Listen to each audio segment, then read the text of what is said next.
How to fix TikTok daily limit reached problem.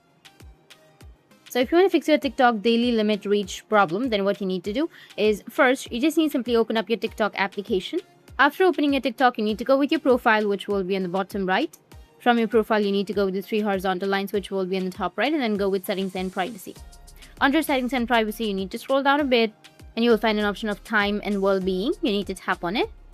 And here you will have your daily average screen time. So you just need to simply tap on your daily average screen time to scroll down a bit, and then you will find an option of limit your daily screen time.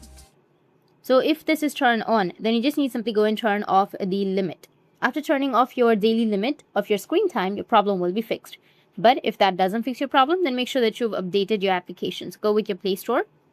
From your Play Store, you need to go with search, and here you need to search for TikTok.